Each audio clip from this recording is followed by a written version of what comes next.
morning. It is a beautiful frosty day here in Sitka. I love when it is like clear blue skies, but like a nice chill, cool air. You know, you can kind of see my breath. It feels good out here. You can do stuff and not like break a sweat. And I just thought today we'd do something a little bit different because there's not really much to do in the garden right now other than admire its beauty. And so I thought we would actually go inside and I would do a book review. Every fall and winter, I kind of deep dive into book reading season, and I wanted to cover a few of my favorite books that I've read this year, share a little bit about them. In the summertime, I usually don't spend too much time reading because I'm out here. The sunlight is out till late at night, so I can be out in the garden working on stuff until 9, 10 o'clock at night sometimes. And I just get like wrapped up in everything outdoors during the summertime because I want to soak it all in and enjoy it. But in the winter, I really enjoy being in my home, curled up on the couch or in my bed with a good book. And I have read so many good ones recently that I thought I would share them with you guys. Before we go inside, I want to show you one thing in the garden that is just like so beautiful. I'm really enjoying these hellebores. I just think like the frosty edges on them is so pretty. And then look at all these blooms like ready to pop, which it is not even January yet. And in the dead of winter, this looks so beautiful. I have a whole bunch of different varieties of hellebores, and I'm not sure what variety this is off the top of my head, but I'm just thinking about how beautiful it is and how pretty it's going to be this spring. The other thing I'm really enjoying is these heathers. Like, even though the blooms are done for the season, the dried, like dead blooms are still like staying on the plant, and they're just so pretty.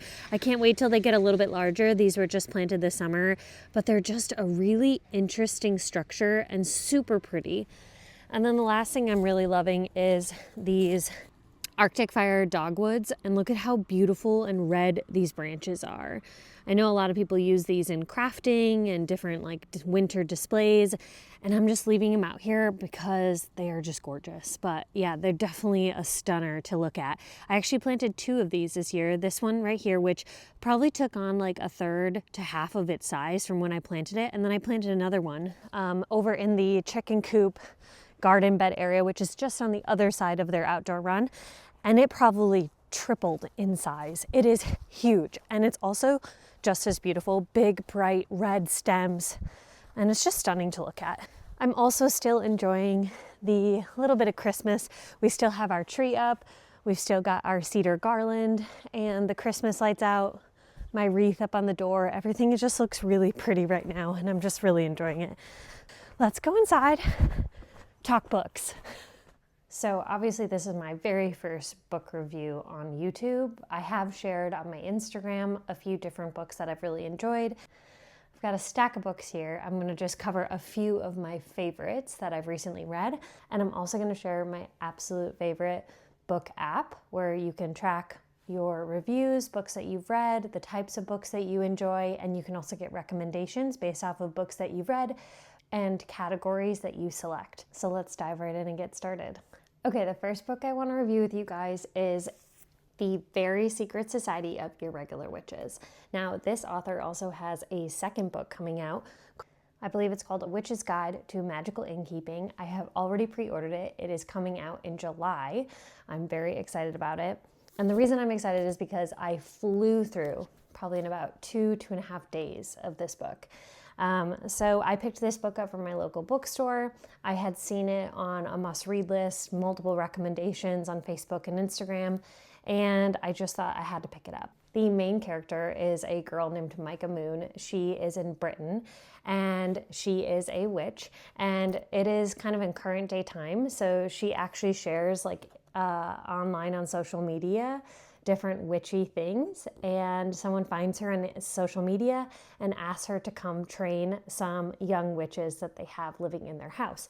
And it's a fun little story. It's got a little bit of romance in with some fun fantasy, witch-related things.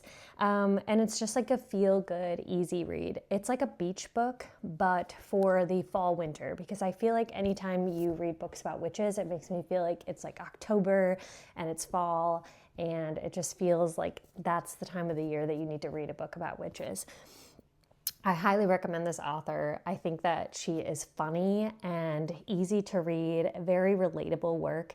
And I just love things that have a regular like novel drama plot line, but have some aspect of fantasy mixed in, which is why I really enjoy books about witches. Actually, multiple books that I'm going to talk about today have things to do with witches, and that is because we are in December and I just finished the fall time frame of the year where I like to read those types of fantasy books. So put on your list The Very Secret Society of Irregular Witches, and if you enjoy it, make sure you pre-order the book that she has coming out in July, Witch's Guide to Magical Innkeeping. I think it's going to be good.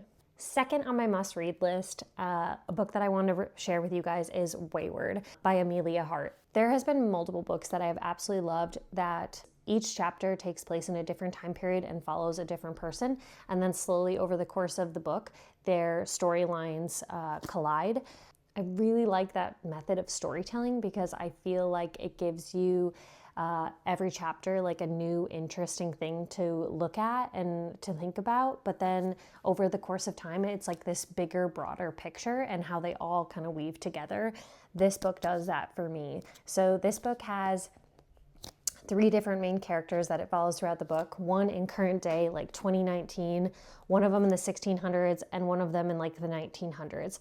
And they're all in the same family line. And it follows their storylines. It has some pretty difficult conversations that if you're not comfortable with abuse or rape, then I would be careful about this book if that's something that's very triggering for you. It was a little bit difficult to read at times, but I felt like overall the storyline was really about finding who you are and about women empowerment and learning to kind of like be on your own.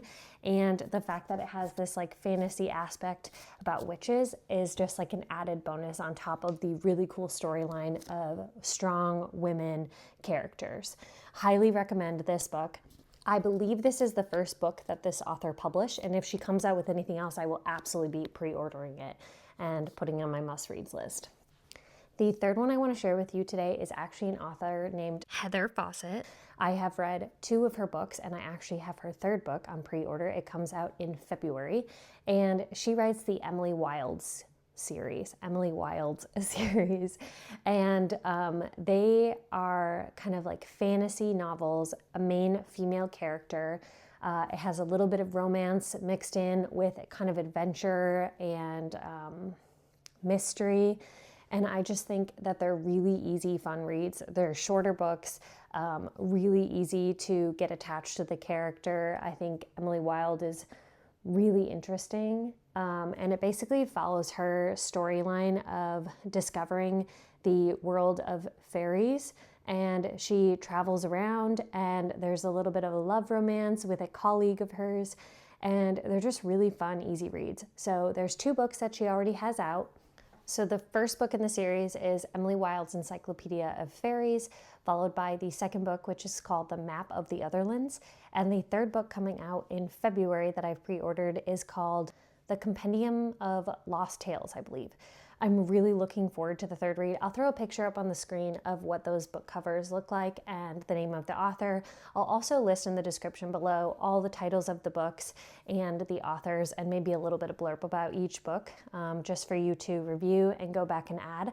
I think that the first 2 were just super quick, easy, fun reads. The reason I don't have them with me is because I already gave them out to a friend who read through them very fast as well. I highly recommend. I'm really looking forward to her book in February coming out. I think it's going to be a great read. It seems like I have a trend in that the recent books that I've read all have main female characters, and I just think women characters in a lot of the books that I've read recently have so much dynamic interest about them, and they're just full of so much depth, and they're just easy and fun to read, and I find them so relatable. A lot of the characters are in and around my age, and I think that when you can read a book that you feel like relates to you, it makes it easier to connect and to want to continue to read, because it's almost like a piece of you and following a mystery that you feel like you relate to. Those are the top 3 books. Well, one of them is a part of 3 books, but the top 3 books that I want to share with you today. Next, I want to share with you my favorite book app. So if you are a big reader, I highly recommend. I used Goodreads for many years, and I just felt like it never really gave me what I was looking for, which was recommendations of books based off of choices that I select or based off of books that I've already read. I felt like it would give me almost an identical book recommendation, but I didn't want an identical book. I just wanted a theme similar to it, or a type of character similar to it, or maybe like a category of fantasy. And so this app called Storygraph has been really cool. I'll throw a couple pictures up on the screen of what the app looks like. It gives you so much information. It will give me a broad overview based off of the time period that I choose. So all of the stats I'm going to show you are just like all-time reads that I've entered into the Storygraph app. So it shows you what types of books I read based off of like if they're a thriller, adventure, mystery, romance, fantasy. It gives you the breakdown in a pie chart, which is really cool. It tells you the lengths of books that I typically read. It tells you how many books of each author that I've read. And it's just really detailed and provides so much information. And I just love having information at my fingertips about the types of books I read. In the recommendations tab of the app, it's super cool because you can choose recommendations based off of like a questionnaire that you fill out. You can choose it based off of recent reads. You can choose it by theme, and there's just a whole bunch of different options. If you use Storygraph already, I would love it if you comment down below or send me a message and give me your username so I can follow you. And I would love it if you'd follow me as well. I think it's fun to be able to share books that you read, especially with people who are like-minded and enjoy the same types of books. It's easy to find recommendations that way and to get their opinions on the books that you've also read. Highly recommend checking out the app Storygraph. I am not paid to talk about this app. I just wanted to share it with you guys as a fellow reader. I think it's really fun to be able to discover a new app where you can have all the information at your fingertips. Before I let you go, I want to talk about what I'm currently reading, which is the Court of Thorns and Roses series by Sarah Maas. I'm sure this is all over your social media. It is very popular. It's in every single bookstore right now. I am in currently the third book of the series, A Court of Wings and Ruin. I have absolutely loved this series. I have been flying through it. The first book I think was really good. But it actually, now that I'm in the third book, is not my favorite. I adored the second book. I think the character building in this book and the action in this book and kind of the darkness to it just brought so much interest.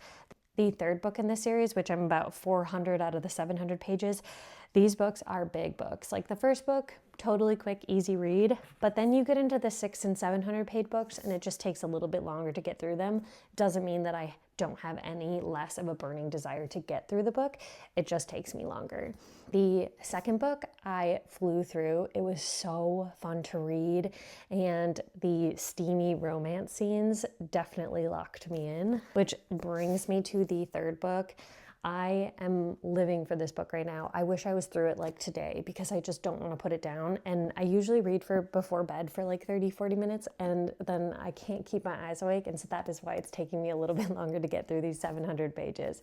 But it does not taper my enthusiasm by any means. It is such a good read. I really love the style of writing that Sarah Maas has. I think it's more of a traditional storyline in that each chapter just follows in a chronological order of the series of events versus like I talked about with Weyward, how that book really was choppy and each chapter followed a different character and a different storyline. This all follows this main character named Feyre, I think that's how you pronounce her name, and her different love interests that develop over time. It's got a lot of action, and the thing I like about these books is that it gives you all the interest of a romance, drama, novel, but it gives you the fantasy aspect as well. So these are all about fairies and high fae, and if you loved the Emily Wilde series, you would probably absolutely adore the Court of Thorns and Roses series. So I have the fourth book, A Court of Frost and Starlight, and this one is a very short, easy read. I've been just picking them up as I go. I typically like to buy used books, and so when we were down in Seattle, I picked up a couple books, and when I was in Anchorage before that for traveling, I picked up the first few books. I'm just really looking forward to getting through this series. I know she has another series out that I've heard is equally, if not even better than this first series, which is almost hard for me to wrap my brain around, and I'm really looking forward to it. So I will keep you guys in the loop once I finish this full series. I think she mentioned that she's got a 6th book coming out, and I'm obviously going to put that on my must-reads list as soon as I finish this series and it becomes available. I will put in the description below information about all the books that I talked about today, the author, and where you can find them. I love buying books used. I think it's really great to pass them along to friends. That's why a lot of the books that I have, I no longer actually have in my house, because I pass them on to someone else who I think would really enjoy the book. And I think that's the best part about reading. That's why I also really like the Storygraph app, is because you get to hear other people's perspectives and you get to track all the books that you've loved. And that way you can refresh your memory when someone asks you like, hey, do you have a book recommendation? And you can just pull up your Storygraph and be like, yeah, I have a whole bunch, here you go. So I hope you guys enjoyed this book review. I know it's a little bit different from what I typically do, but it is wintry and cold outside and there's not too much to do in the garden. So I figure we'll just spend our time talking about the things that we are doing, which is reading good books this year. Happy holidays and Happy New Year, and I'll see you in 2025. See you later.